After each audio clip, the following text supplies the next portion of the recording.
Halo semuanya, selamat siang. Perkenalkan, saya Trima Warsianturi dari kelompok 5 bersama rekan-rekan saya yang bernama Lorenda, Yolanda Marpaung, Devi Natalia Hutagalung, dan Imelda Sari. Di sini kami akan mempresentasikan hasil diskusi kami yang berjudul Prosedur Analisis Kebutuhan Belajar Masyarakat. Berikut akan dijelaskan oleh rekan-rekan saya. Baiklah, yang pertama saya akan menjelaskan mengenai analisis kesenjangan. Analisis kesenjangan merupakan kegiatan mengumpulkan data yang dilakukan secara sistematis dan terinci terhadap penyimpangan atau kesenjangan antar komponen-komponen dalam masyarakat. Masing-masing komponen dianalisis, kemudian dicari faktor-faktor yang memengaruhi terjadinya kesenjangan antar komponen tersebut.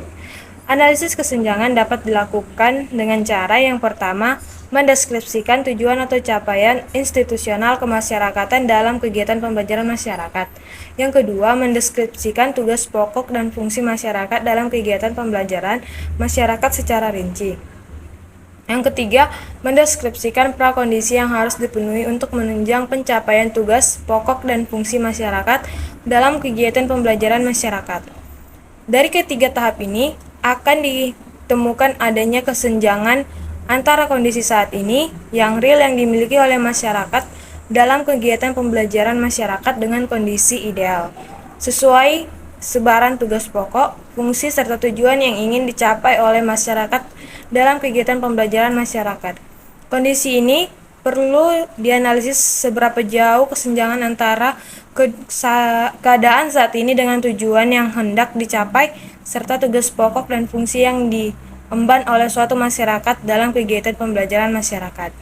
Dari kesenjangan yang teranalisis dapat disajikan rujukan dalam menentukan keberagaman kebutuhan belajar masyarakat dalam kegiatan pembelajaran masyarakat yang ideal.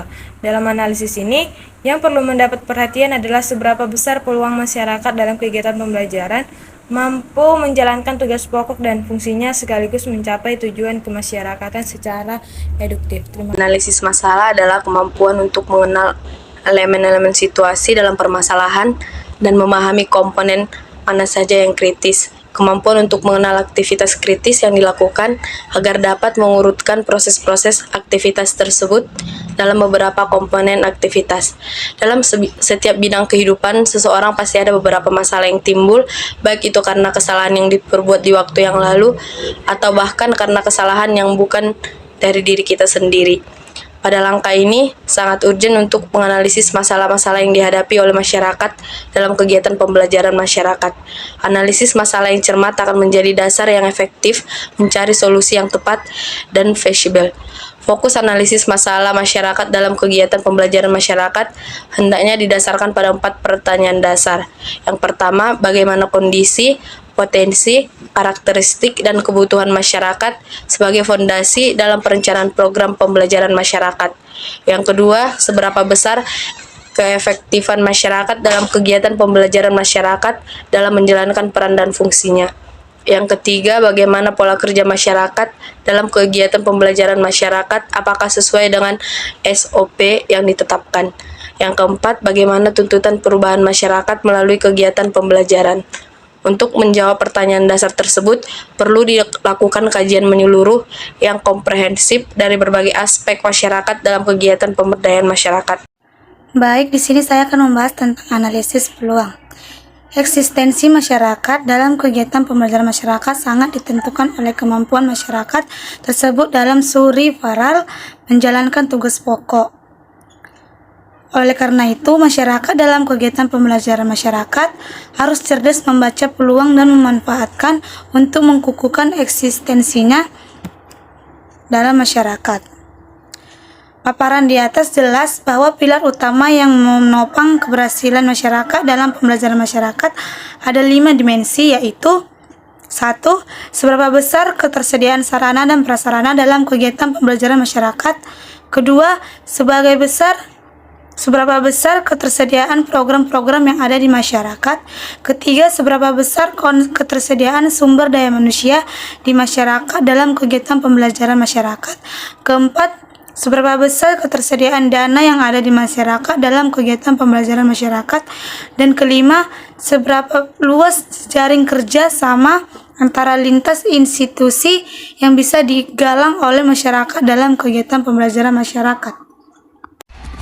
Baiklah, di sini saya akan menjelaskan tentang analisis skala prioritas. Berdasarkan kondisi real yang saat ini dimiliki oleh masyarakat dalam kegiatan pembelajaran masyarakat, kemudian dianalisis skala prioritas apa hendak diutamakan untuk dipenuhi.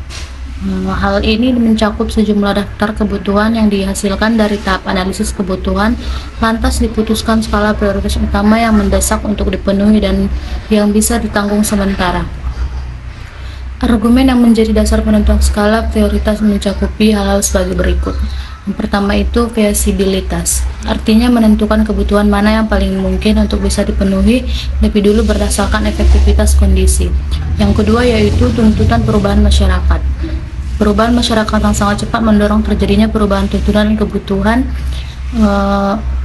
dan kebutuhan masyarakat. Adapun langkah-langkah membuat skala prioritas yaitu pertama mencatat semua kebutuhan yang ada, yang kedua membuat urutan kebutuhan berdasarkan tingkat kepentingannya, yang ketiga membuat beberapa catatan kebutuhan alokasi dana yang ada, yang keempat memilih catatan kebutuhan yang paling memberi manfaat secara optimal, dan yang terakhir belajar sesuai dengan daftar yang ada telah ditentukan. Jadi, ada 4 langkah yang harus ditempuh dalam melakukan analisis kebutuhan belajar masyarakat, yaitu analisis kesenjangan, analisis masalah, analisis peluang, dan analisis skala prioritas. Sekian dari presentasi kami. Jika ada kesalahan kata, mohon dimaafkan. Terima kasih.